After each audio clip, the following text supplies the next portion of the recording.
Hey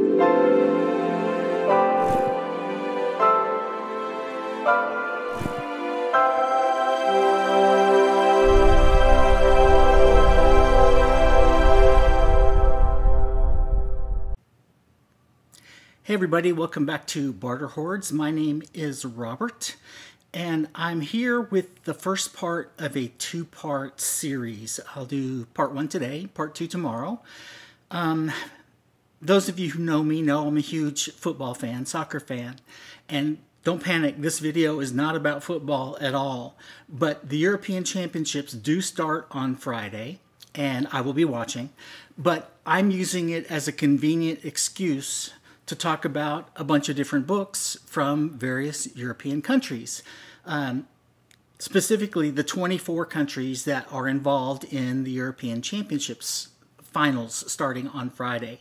So what I'll do is I'll go through 3 groups today, 12 books, and then I'll do the other 3 groups tomorrow, and we'll cover all 24 books before the tournament starts on Friday. You don't have to know anything about soccer. You don't have to know anything about the structure of the European Championships. I'm just using that as a convenient excuse. The way it works is they take 24 teams and they split them up into 6 groups of 4 for the first phase of the competition. And that's all you need to know. It's done fairly randomly. They draw names out of the hat to see which teams go in which groups. And then they play each other in a little bit of a mini tournament in the first round. And so I was wondering, how could I find books easily without doing endless hours of research on Google? How could I find books set in 24 different countries like this? And so I went to my go-to authority, Mel, from Mel's Bookland Adventures, who runs a Read Around the World challenge and is always talking about books from other countries. And so I asked her, I said, what are some of the resources you use? And she gave me several. Well, I went to the very first one, and it was exactly what I wanted. There is one called tripfiction.com, and you just plug in the country you're interested in and the type of book you want. It could be fiction or nonfiction. I chose fiction, and it'll give you some recommendations. And so what I did is I just ranked the recommendations in order from best to worst and just listed the first one from each of these 24 countries. Very few of these I have actually read, but it's an interesting group of titles that I will at least now have a chance to go look for. So, without any more dithering, let's get right to it. Group A, the 4 countries involved in Group A are Italy, Switzerland, Turkey, and Wales. So, for Italy, the book is called A Day in the Life of Ancient Rome by Alberto Angela. The year is 115 AD, and Imperial Rome is at the height of its power. The reader wakes in a rich patrician home and discovers frescoes, opulent furnishings, and richly appointed boudoirs. Strolling through the splendors of the Roman Forum, one overhears both learned opinions from intellectual orators and local dialogue and humor floating out from the public latrines. One meets the intense gazes of Roman matriarchs strolling the streets, looks on as a banquet is prepared, and is afforded a peek into the sexual habits and fetishes of Roman patricians and plebs. So that's A Day in the Life of Ancient Rome for Italy. The second country in Group A is Switzerland, and the book is called Elefant by Martin Suter, or Suter. I'm not sure how he pronounces it. What would you do if you woke up to see a living, breathing, tiny, glowing pink elephant?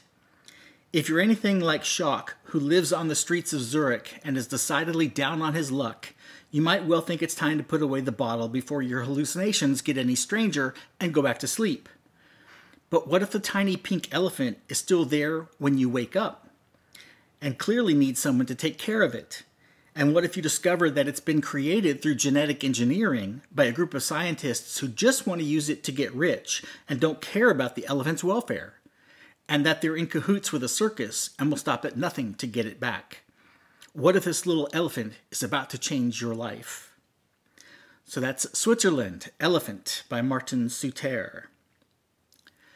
The third country in Group A is Turkey, and this is one I actually have read. It's a Book2 Prize book from last year. It was a finalist. 10 minutes, 38 seconds in This Strange World by Elif Shafak.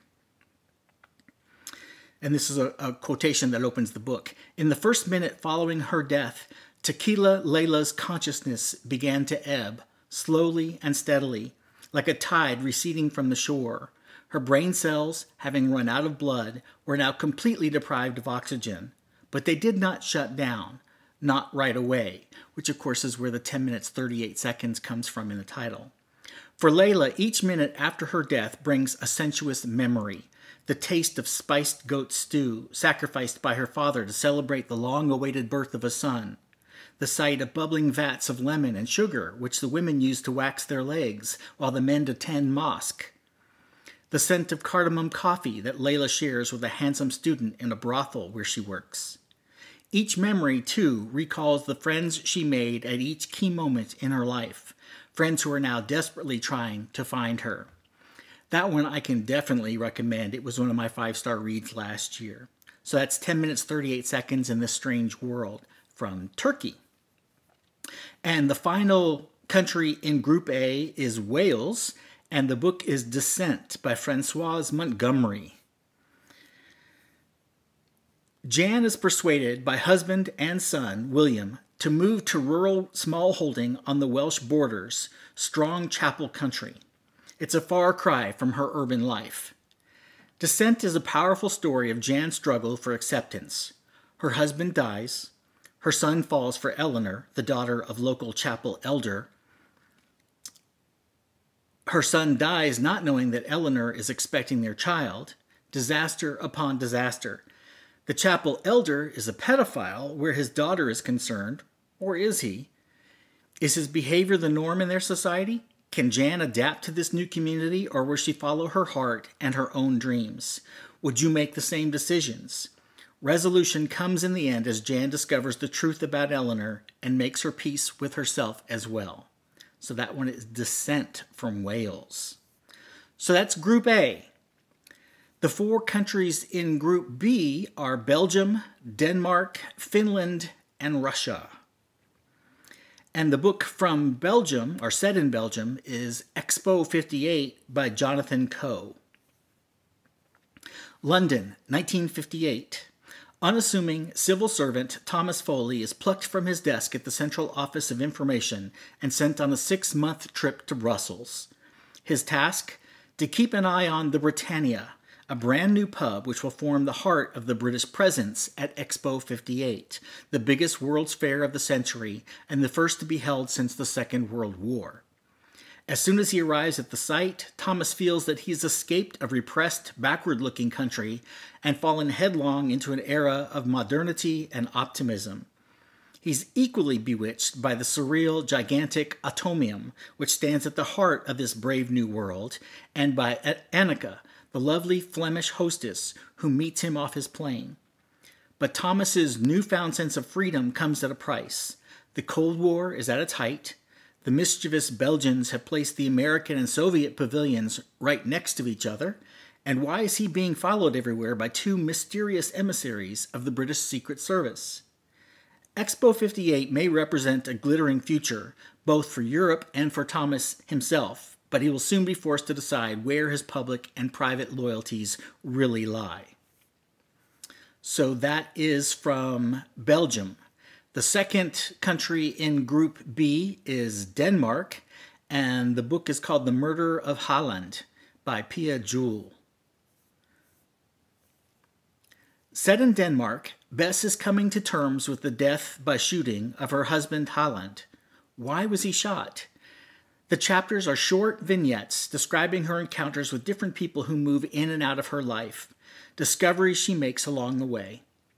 The TLS describes this kind of contemporary literature as 2-hour books to be devoured in a single setting, literary cinema for those fatigued by film.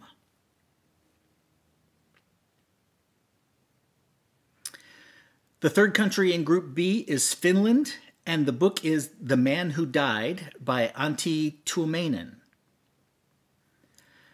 A successful entrepreneur in the mushroom industry, Jaakko Kaunismaa, I'm surely pronouncing that wrong, is a man in his prime. At just 37 years of age, he is shocked when his doctor tells him that he's dying. What's more, the cause is discovered to be prolonged exposure to toxins. In other words, someone has slowly but surely been poisoning him. Determined to find out who wants him dead, Jaakko embarks on a suspenseful roller coaster journey full of unusual characters, bizarre situations, and unexpected twists. With a nod to Fargo and the best elements of the Scandinavian noir tradition, The Man Who Died is a page-turning thriller brimming with the blackest comedy surrounding life and death and love and betrayal, marking a stunning new departure for the king of Helsinki noir. And the fourth country in Group B is Russia, although this is an American novel, and it's one I have read and have thoroughly enjoyed. This was a 5-star read for me, too. It's called A Gentleman in Moscow by Amor Towles. Most of you have heard of it if you haven't already read it. But if you haven't read it, I suggest picking it up. On the 21st of June, 1922, Count Alexander Rostov, recipient of the Order of St. Andrew, member of the Jockey Club, master of the hunt, is escorted out of the Kremlin, across Red Square, and through the elegant revolving doors of the Hotel Metropole. But instead of being taken to his usual suite, he's led to an attic room with a window the size of a chessboard. Deemed an unrepentant aristocrat by a Bolshevik tribunal, the Count has been sentenced to house arrest indefinitely in the hotel. While Russia undergoes decades of tumultuous upheaval, the Count, stripped of the trappings that defined his life, is forced to question what makes us who we are. And with the assistance of a glamorous actress, a cantankerous chef, and a very serious child, Rostov unexpectedly discovers a new understanding of both pleasure and purpose. So that's A Gentleman in Moscow, one of my favorite books that year. And Group C, the 4 countries in Group C are Austria, the Netherlands, North Macedonia, or as they prefer to be called, just Macedonia, but UEFA calls them North Macedonia, and Ukraine, which prefers not to be called the Ukraine. That's something I learned when I visited Ukraine twice. Once it became its own country and ceased to be a territory in the Soviet Union, they wanted to be called Ukraine rather than the Ukraine. But let's go to Austria first. The book for Austria is called A Woman of Note by Carol M. Cram. Virtuoso pianist Elisabeth Gruber captivates audiences in the salons and concert halls of early 19th century Vienna. Yet, in a profession dominated by men, Elisabeth longs to compose and play her own music, a secret she keeps from both her lascivious manager and her resentful mother. She meets and loves Amelia Mason, a dazzling American singer with her own secrets, and Josef Hauser, an ambitious young composer. But even they cannot fully comprehend the depths of Elisabeth's talent. Her ambitions come with a price when Elisabeth embarks on a journey that delicately walks the line between duty and passion. Amid heartbreak and sacrifice, music remains her one constant. With cameos from classical music figures such as Chopin, Schubert, and Berlioz, A Woman of Note is an intricately crafted and fascinating tale about one woman's struggle to find her soul's song in a dissonant world. I have not read that one, but that one actually looks like one I would like to pick up because of the emphasis on classical music. I just love that.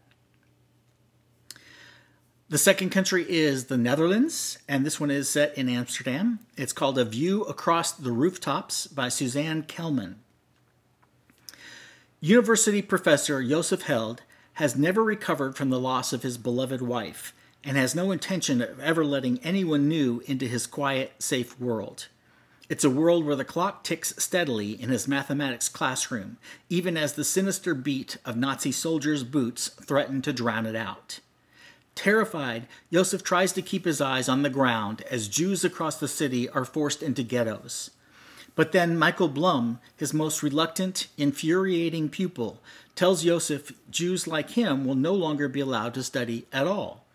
Yosef can ignore the situation no longer, and after the shock of seeing his neighbor killed on his own doorstep, he offers Michael a place to hide in an impulsive act of courage. As the dark days of war continue, with danger and betrayal at every turn, no one can be trusted. If Michael is to survive and get back to the woman he loves, it will be down to Yosef to find the hero inside himself and do whatever it takes to keep Michael alive, even if it means putting his own life on the line.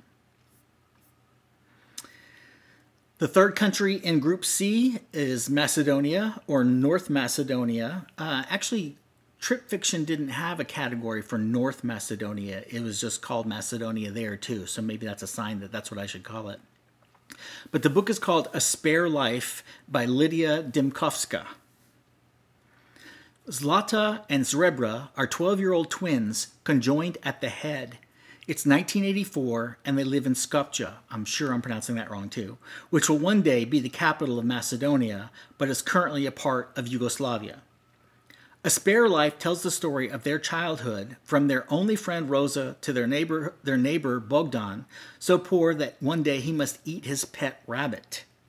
Treated as freaks and outcasts, even by their own family, the twins just want to be normal girls.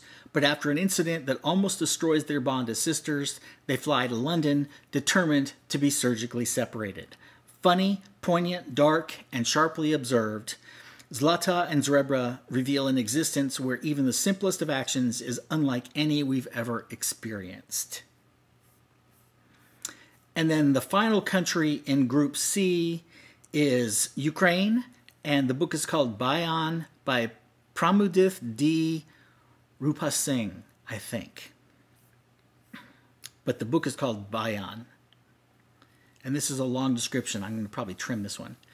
Bayan, the title, is Russian for the accordion, since the story is based on a hauntingly beautiful narration of the transition of life from the Soviet through the post-Soviet era in Ukraine.